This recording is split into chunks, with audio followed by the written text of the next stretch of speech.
آپ کی عبادت میں روح ہونی چاہیے. اگر آپ کی عبادت میں روح نہیں ہے تو اس عبادت کا کوئی فائدہ نہیں ہے. اگر اس مسلمانوں میں روح نہیں ہے، مسلمانوں کی روح اہل بیت سے محبت، رسول خدا سے محبت، اجداد رسول سے محبت، وَإِلَّا کیا بات تھی؟ کیوں ہمیں کہا گیا کہ آل ابراہیم پر درود بھیجو؟ ابراہیم نبی ہے نا بھائی، نبیوں پر درود بھیجو، نہیں آل ابراہیم پر.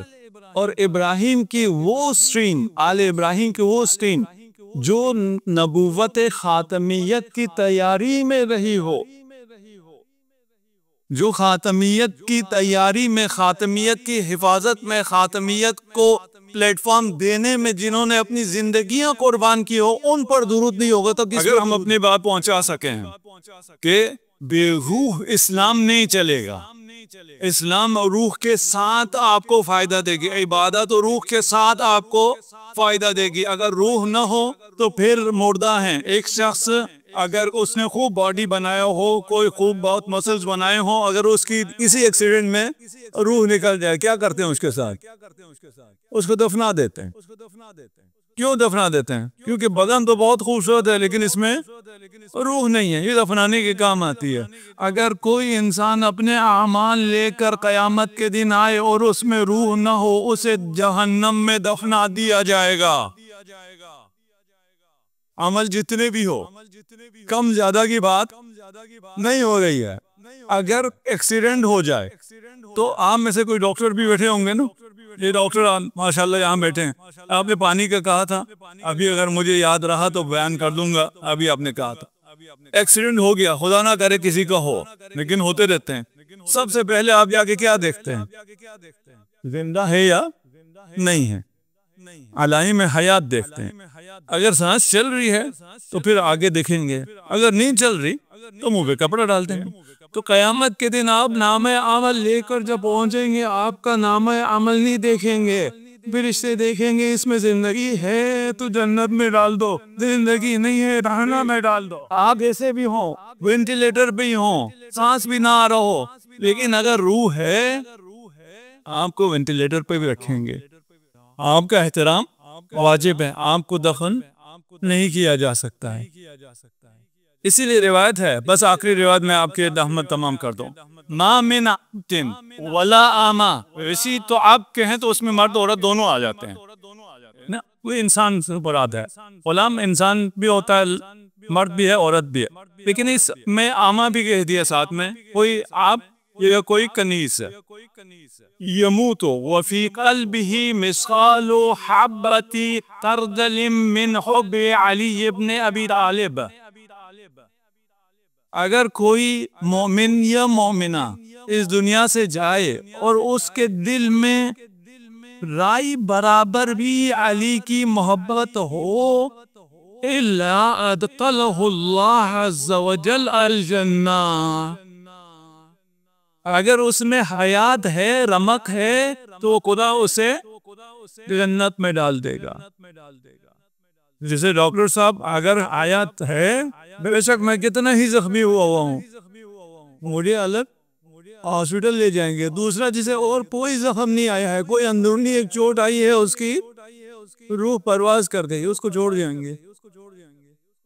جسے پتہ نہ ہو وہ کہیں گے ڈاکٹر صاحب آپ عجیب کر رہے ہیں، اس کے تو بچنے کی کوئی چانس نہیں، اس کا تو 80% جسم جا چکا، اسے کہاں لے جا رہے ہیں؟ اسے لے جائیں. ڈاکٹر صاحب کہیں گے اسے قبرستان لے جاؤ. یہ جہنم جانے والا ہے. کیوں؟ اس لیے کہ اس کی عبادتوں میں روح نہیں ہے. عبادتوں کی روح حب علی ابن ابی طالب، صلوات پڑھ دیں محمد و آل محمد. اس خاندان سے جڑنا ہے. اگر اس خاندان سے نہ جڑے تو کامیابی نہیں. میرے خیال اب بہت واضح ہو گیا، آپ لوگوں کے لیے نہیں کہہ رہا میں، آپ کی توسط سے بہت لوگ سنتے ہیں الحمدللہ، اور بہت لوگوں تک ہدایت پہنچ رہی ہے، اور اس اجر و ثواب آپ کو ہے. امیر المومنین سے رسول خدا نے کہا کہ اگر ایک آدمی ہدایت پا جائے آپ کے ہاتھ سے، لَخَيْرٌ لَكَ مِمَّا طَلَعَتْ عَلَيْهِ الشَّمْسُ، سولر سسٹم میں جو کچھ ہے اس سے بہتر یہ ہے ایک آدمی کو ہدایت مل جائے. آپ جو یہاں آتے ہیں، یہاں بیٹھتے ہیں، آپ کے بیٹھنے کی وجہ سے بہت سوں کو ہدایت ملتی. آپ کے یہاں آنے کی وجہ سے اس چوک کو حیدری چوک کہا جاتا ہے. یہی کافی ہے. اس خاندان میں فانی ہونا ہے. یہ خاندان نبوت ہے. نبوت سے اگر محبت ہے تو پھر نبوت سے محبت جس نے اس نبی کو پروان چڑھایا اور جس نے اس نبی کی نبوت اور اس کے دین کو بچایا، ان سے محبت. جو صرف ساتھ ہوں اور ساتھ نہ دیا ہو، ان سے محبت کا ڈیمانڈ ہی غلط ہے. ہم اگر کہیں کہ ہم جو ساتھی ہیں، رسول خدا کے ساتھ ہیں، ان سے محبت کرتے ہیں، معیت جو رسول کے کاز کے ساتھ ہیں، ان پہ ہماری جانیں قربان، کہتے ہیں نہیں، یہ آپ یہ نہیں کر سکتے جو ہم کہیں. ہم کہتے ہیں رسول، آل رسول، اجداد رسول، خود رسول پر جو جان قربان کرے اس پر ہماری جانیں قربان. ہمیں اپنے آپ کو اس طرح فانی کرنا ہے جس طرح جون نے اپنے آپ کو حسین میں فانی کیا. مولا ابی ذر کا غلام، اس سے بحث ہے کہ غلام تھا یا آزاد تھا. یہ امیر المومنین کا پاس تھا. امیر المومنین نے اسے آزاد کر کے ابو ذر کو دے دیا. ابو ذر کے انتقال کے بعد، شہادت کے بعد، یہ امام حسن کے پاس آ گیا. امام حسن کے بعد امام حسین کے ساتھ. امام نے کربلا میں فرمایا کہ آپ آزاد ہو، آپ جا سکتے ہو. تو جو کہا ہے جون نے، معمولاً اس کا ترجمہ صحیح نہیں کیا جاتا ہے. واللہ ان ریحی لمنتن، کہ میری خوشبو، میری بدن کی بو بہت کری ہے. وَإِنَّ حَسَبِي لَلَئِيمَ، میرا کوئی حسب نسب بھی نہیں ہے. وَلَّوْنِ أَسْوَدْ، میں کالا بھی ہوں. اس لیے آپ مجھے کہنے چلے جاؤ. ابھی میں نے تھوڑا سا آپ کو کیوں بتایا کہ جون کس کے پاس تھا؟ امیر المومنین کے ساتھ، ابو ذر کے ساتھ، امام حسن، امام حسین، جو ان ائمہ کے دسترخوان کرم پر پلا ہو، جس نے اتنی پاکیزہ خوراک کھائی ہو، اس کے بدن سے بو آ سکتی؟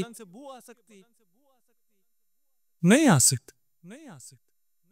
آپ ابھی بھی کسی گھر میں چلے جائیں نا، نوکروں کو دیکھ کے پتہ چلتا ہے یہ گھر والے کتنے رئیس ہیں.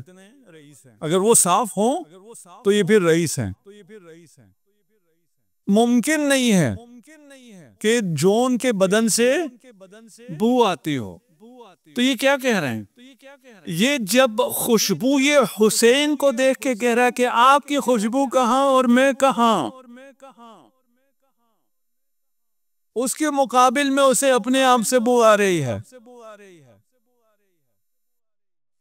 ان حسبی للئیم، حسب کسے کہتے ہیں؟ حسب قدر کو کہتے ہیں، منزلت کو کہتے ہیں. اور قدر و منزلت ہمارے ہاں زیادہ تر کیونکہ خاندان سے ہوتا ہے، اس لیے حسب نسب ہم خاندان کو کہتے ہیں، عشیرہ کو کہتے ہیں. ان حسبی للئیم یعنی میری قدر و منزلت کم ہے، کیونکہ وہ جانتا تھا کہ قدر و منزلت کہاں تک جا سکتی ہے شہادت سے. واللہ ہمیں نہیں پتا یہ فرش اعضاء پہ آنے کے بعد ہماری قدر و منزلت کتنی بڑھ جاتی ہے. اس کا ہمیں اندازہ بھی نہیں ہے. ہمیں اس کا اندازہ بھی نہیں، ہمیں یہاں سے کیا کیا ملتا ہے یہ تو کل پتہ چلے گا. کچھ روایت میں نے نہ جانے یہاں پیش کی وہاں پیش کی ہے. اس کا اجر آپ کو موت کے وقت سے، موت آنے سے پہلے سے ملنا شروع ہو جائے گا، جب پنجتن آپ کے استقبال کے لیے آئیں گے. آپ کو دکھایا جائے گا یہ جنت ہے، یہ جوار معصومین ہے، یہ تمہاری دنیا ہے، رہنا ہے رہو، جانا ہے چلنا ہے چلو. کوئی بھی نہیں رہتا یہاں، سب خوشی خوشی جاتے ہیں. ملک الموت ماں سے زیادہ مہربان ہو جاتا ہے. وَلَوْنِ اسود، میرا رنگ کالا ہے. اس کے بعد جب جون شہید ہوئے اور امام حسین جون کے جنازے پہ آئے ہیں، اور جو مرثیہ، جو تعبین امام حسین نے وہاں کہی ہے، اس سے پتہ چلے گا کہ جون کیا کہہ رہا تھا۔ اللہم بیض وجہہ، خدایا اس کے چہرے کو نورانی کر دے۔ حسین نے کہہ دیا، نورانی ہو گیا۔ وَطَيِّبْ رِيحَهُ وَاحْشُرْهُ مَعَ الْأَبْرَارِ وَعَرِّفْ بَيْنَهُ وَبَيْنَ مُحَمَّدٍ وَآلِ مُحَمَّدٍ۔ میرے پاس وقت ہوتا میں ان سب کو بیان کرتا، صرف آخری نقطہ ہلکا سا اشارہ دوں گا۔ امام جو فرما رہے ہیں وَعَرِّفْ بَيْنَهُ وَبَيْنَ مُحَمَّدٍ وَآلِ مُحَمَّدٍ، جون نہیں جانتے تھے محمد والے محمد جون کو، امیر المومنین کا خادم امام حسن کے ساتھ امام حسین کے ساتھ جانتے تھے۔ تو اس کا کیا مطلب ہے؟ قیامت کے دن اعراف پر امیر المومنین ہوں گے، اور قیامت کا ہر شخص امیر المومنین کو دیکھ کے پہچان لے گا۔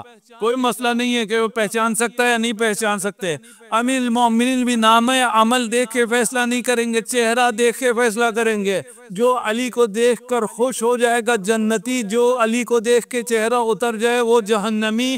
اس اعراف پر امام حسین کی دعا سے علی کے پیچھے جون